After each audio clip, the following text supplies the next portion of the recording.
دنیا میرے آگے میں ایک مرتبہ پھر آپ کا خیر مقدم، اور مولانا ذکر کر رہے تھے ہم جناب جنرل پرویز مشرف صاحب کا کشمیر کی تحریک آزادی کے حوالے سے انہوں نے ایک بالکل سٹیٹمنٹ ایک ایسی دی جس سے تقریباً ایک ہمارے خلاف جو انڈیا کو ایک اس وقت جو کشمیر میں تحریک چل رہی ہے جس کو اب کوئی عسکریت سے تعلق نہیں ہے، لیکن اس موقع کے اوپر ٹائمنگ کے اوپر ایسا بیان دے کر کشمیر کے اندر ایک مایوسی کا ایک میسج گیا ہے.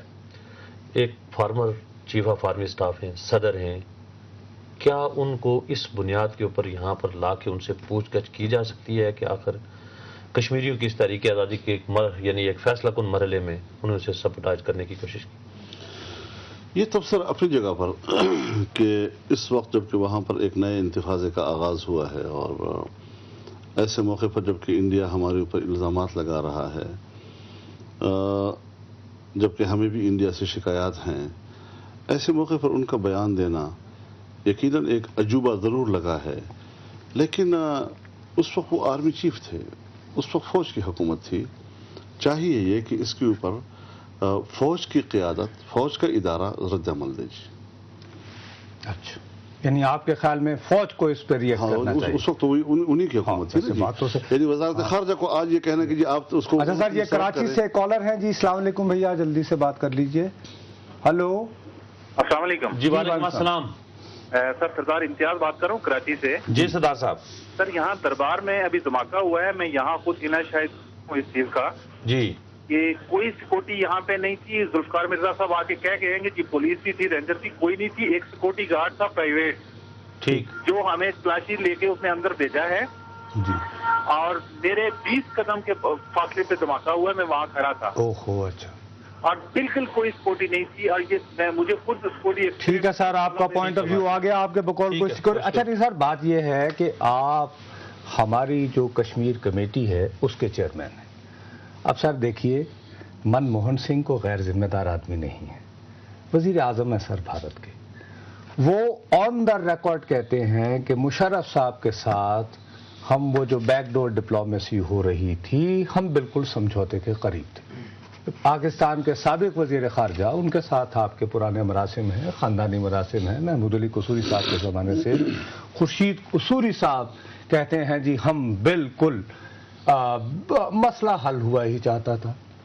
انڈیا کے جو فارمر فورن وہ نیشنل سیکورٹی ایڈوائزر تھے، وہ بھی یہ کہتے ہیں.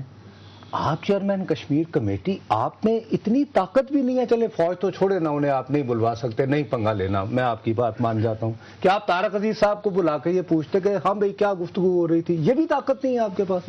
اس میں جی طاقت اور ہے یا نہیں ہے کوئی سوال نہیں ہے. ایک بات کہ جب انڈیا میں واجپئی وزیر اعظم تھے جی، اور اس وقت بھی جنرل مشرف اور ان کے درمیان گفتگو چلی تھی، اور اس گفتگو کو اعلان لاہور کا تسلسل قرار دیا گیا تھا. لیکن اس میں بیانات کی حد تک امیدیں اتنی اٹھا لی گئی کہ وہ آسمانوں کو چھو رہی تھی، اور تفصیلات سے قوم آگاہ نہیں ہو رہی تھی. اس موقع پر مجھے یاد ہے مولانا، آپ بلکہ گئے تھے جب ہماری پاکستان اور انڈیا کی فوجیں آمنے سامنے تھیں، آپ گئے تھے اور آپ کی واجپئی صاحب سے ملاقات ہوئی تھی بڑی تفصیلی. تو اس وقت تو ہمارے اس دورے نے بہت ہی مثبت نتائج مہیا کیے، ٹینشن ختم کی، اور فوجیں بھی پیچھے چلی گئیں وغیرہ وغیرہ، اور ہمارے سفارت خانے بھی بحال ہو گئے. سفر کے جو ذرائع تھے جہازوں کے، ریلوے کے اور بسوں کے، وہ بھی بحال ہو گئے، اور پھر مزید بھی گفتگو شروع ہوئی. لیکن جس سیاسی مسئلے پہ میں بات کر رہا ہوں، اس میں میں ایک گزارش کروں گا آپ سے جی کہ ایک ہے حکومت کا حکومت سے معاملہ. ٹھیک، وہ وقتی اور جزوی مسائل پر چلتا رہتا ہے. کبھی حالات تھوڑے زیادہ سخت ہو جاتے ہیں، کبھی نرم ہو جاتے ہیں. تجارت کبھی تھوڑی سی شروع ہو گئی، کبھی بند ہو جاتی ہے. بس کبھی رک گئی، کبھی چل پڑی. لیکن ایک ہے مملکت کا مملکت سے معاملہ جی، اسٹیٹ ٹو اسٹیٹ. ظاہر ہے جب تک کشمیر کا معاملہ طے نہیں ہوتا، ہمارے اور ان کے درمیان سرحد کا معاملہ طے نہیں ہوتا جی. اور یہ ہوتا ہے ملکوں کی ملکیت، وہ کسی حکومت کی ملکیت نہیں ہوا کرتا جی. تو اس حوالے سے جنرل مشرف نے ایک بات کہی تھی کہ ہم اقوام متحدہ کی قراردادوں کو سائیڈ لائن کر کے بھی مسئلے کے حل لا سکتے ہیں جی. اس میں کیا تھا جی کہ جی ہم کشمیر کے اندر ایک جوائنٹ میکینزم یا جوائنٹ مینجمنٹ جو الفاظ جی جوائنٹ کنٹرول کی بات بھی کی گئی، اس میں انہوں نے ریجن وائز بھی وقت کے ساتھ ساتھ وہاں کی ایک الگ سی کرنسی، اور تا وقت کہ ہم اس تک نہیں پہنچتے دونوں ملکوں کی کرنسی وہاں پر چلنے لگ جائے، تجارت اور لوگوں کا آنا جانا شروع ہو جائے، جی وہ شعبے تلاش کیے جائیں کہ جہاں پر ہمارے مشترک امور ہیں اور اس کے لیے ہم ایک مشترکہ کمیٹیاں بنا لیں اور وہاں پر اس کو گورن کریں وہاں پر، جی اس قسم کی تجاویز آپ نے سامنے تھی۔ اور پھر جو پوائنٹس ہیں جہاں جہاں پر ان کی نشاندہی کی جائے کہ کہاں کہاں متنازع ہے تاکہ اس موقع اس پر ہم پھر بات چیت شروع کریں وغیرہ وغیرہ۔ لیکن یہ سب کچھ جو ہے جس طرح آپ نے بھی فرمایا کہ ٹریک 2 پہ یا جس طرح پس منظر میں جو گفتگو چلتی ہے اور اسی کی بنیاد پر آگے بڑھ رہی تھی، اس کے بعد جب میں منموہن سنگھ سے ملا ہوں جی دلی میں، جی اس کے بعد ملا ہوں جی، میں نے جب منموہن سنگھ سے یہ بات کہی کہ جب واجپئی صاحب تھے تو دونوں ملکوں کے اقوام جو ہیں وہ بڑے پر امید تھے، جب کانگریس گورنمنٹ آئی ہے تو پھر اس کے بعد وہ امیدیں کم ہو گئی ہیں۔ ٹھیک، تو ان کا جواب یہ تھا اس وقت کہ وہ جو امیدیں آسمان پہ چڑھ گئی تھی وہ غیر حقیقی پوزیشن تھی، ٹھیک، وہ لوگوں کو خواہ ایک امید دلا دیا آپ نے، جی ہائپ کریٹ کر دی جی، اور ہم نے جہاں پر حقیقت تھی معاملے کو وہیں لا کر کھڑا کر دیا کہ جو اصل حقیقت ہے وہیں پر ہم کرنا چاہتے ہیں۔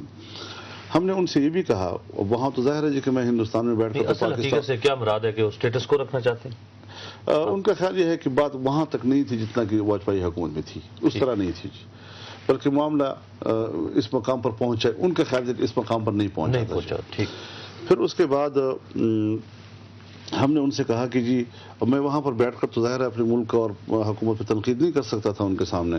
ہم نے ان سے کہا کہ جی پاکستان گورنمنٹ کا دعویٰ ہے کہ ہم نے بہت تجویزیں حکومت کے سامنے رکھی ہیں لیکن انڈیا کی طرف سے کوئی وہاں پر رسپانس نہیں ہے، جی جواب نہیں۔ تو انہوں نے کہا جی کہ پاکستان گورنمنٹ جو ہے بعض چیزیں جو ہیں وہ اوپنلی ہمارے سامنے رکھ دیتی ہے اور ہمیں بڑا مشکل ہوتا ہے کہ ہم اس کا اوپنلی جواب دیں، یہ آپ کی حکمت عملی ہو سکتی ہے، ہماری حکمت عملی نہیں ہے، ہاں ہم جواب دے رہے ہیں ان کو لیکن اوپنلی نہیں دے رہے۔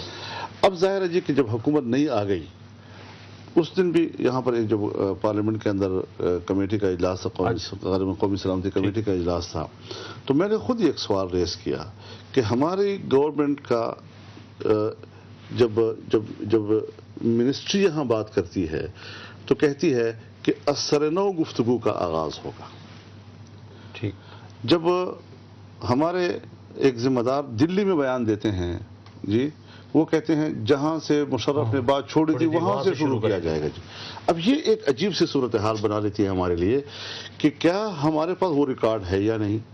اب ظاہر ہے جی کہ یہ معاملات ملکوں کے ہوتے ہیں اور حکومت جو بھی آتی ہے کوئٹہ سے کالر ہے، اسی کو بات کو جاری رکھیں۔ جی السلام علیکم۔ جی ہلو السلام علیکم۔ السلام علیکم جی۔ جی وعلیکم السلام۔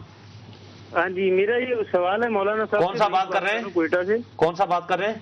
وحید کوئٹہ سے۔ جی بھائی صاحب، میرا سوال ان سے یہ کہ جن پالیسیوں کی یہ بات کر رہے ہیں شروع دن سے انہوں نے خود ان کا ساتھ دیا ہے، اگر یہ پالیسیاں خراب تھی تو انہوں نے حکومت کیوں نہیں چھوڑی ہے، ابھی کیوں نہیں چھوڑ رہے؟ ٹھیک ہے، بڑی مہربانی، وہ تو انہوں نے وضاحت کر دی۔ اچھا میں آپ کو بول رہا ہوں چونکہ اب وقت ہمارا کم ہے، میں بہت ہی اس وقت فوری طور پر آ رہا ہوں۔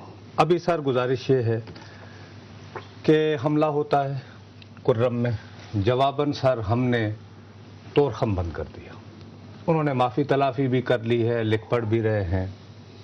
مین وائل پاکستان میں مختلف جگہوں پر شکارپور ہو، کوئٹہ ہو، کنٹینر کل جیسے نوشہرہ میں، چمن کا بارڈر بھی تقریباً ہم نے بند کر دیا ہے کسٹم کے حوالے سے۔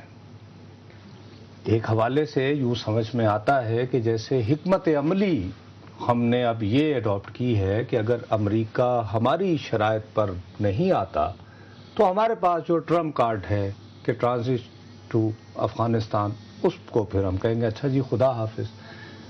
اس کو سر ہم کب تک لٹکا سکیں گے؟ کہیں ایسا تو نہیں کہ امریکہ بہرحال میں اور آپ اس کو پسند کریں نہ کریں ایک بڑی طاقت تو ہے، سامراجی ہے ڈیفینیٹلی، لیکن بڑی طاقت تو ہے۔ انہوں نے، آپ بھی سیاستدان ہیں، آپ سوچتے تو ہے نا اگر یہ نہ ہوا تو میں ورسٹ جو سیناریو ہے اس میں یہ کروں گا، تو پھر کیا کرے گا؟ یہ بات بڑی ایک اہم ہے جس طرح آپ نے اشارہ کیا ہے. ایک بات یہ کہنا جی کہ وہ بڑی قوت ہے.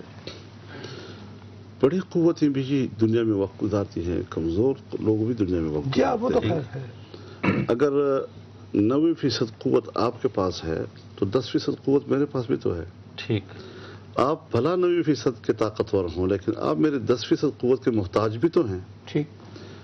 تو میں نے کیا اسٹریٹجی بنائی ہے کہ میں اپنے خودداری, خود مختاری, آزادی, مادر وطن کی حرمت اور اس ساری چیزوں کو تحفظ دے سکوں اس قوت کے ناطے جو میرے پاس موجود ہے. میں اس پہ ایک مختلف سا موقف رکھتا ہوں اور میرے رائے واضح طور پر یہ ہے کہ امریکہ سے کا اتحادی بننا اور ان کو اسٹریٹجک جو ہمارا پارٹنر ہے اور ہم جو زمینی اس کو سہولتیں مہیا کر رہے ہیں, یہ ایک ڈکٹیٹر کا فیصلہ تھا. یہ نہ پارلیمنٹ کا فیصلہ تھا, نہ عوام کا فیصلہ تھا, نہ کسی اداروں کا فیصلہ 30 سیکنڈ رہ گئے صرف. جی. اور یہ پارلیمنٹ کی قرارداد آنے کے بعد اب میری رائے یہ ہے کہ پاکستان امریکہ کا اتحادی نہیں ہے. اور اگر ہم نے ملک کے اندر امن و امان پاکستان امریکہ کا اتحادی نہیں رہا, یہ کہہ رہے ہیں پارلیمان کی وہ اس قرارداد کے بعد نہیں رہا ہے جی. لہذا اگر ایک دہشت گرد کو, ایک مسلح کو, عسکریت پسند کو کسی کے خلاف پاکستان کی سرزمین استعمال کرنے کی اجازت نہیں ہے تو پھر امریکہ کو اور نیٹو کو بھی پاکستان کی سرزمین استعمال کرنے کا کوئی اجازت نہیں ہے. بہت بہت شکریہ مولانا فضل الرحمان صاحب, آپ نے تفصیلاً ہم سے بات چیت کی. ناظرین, آپ کو پروگرام کیسا لگا ہمیں اپنی فیڈ بیک سے ضرور آگاہ کیجیے گا. ہمارا ای میل ایڈریس ہے dma@duniatv.tv. نصرت جاوید اور مشتاق مناز کو اجازت دیجیے. اللہ حافظ.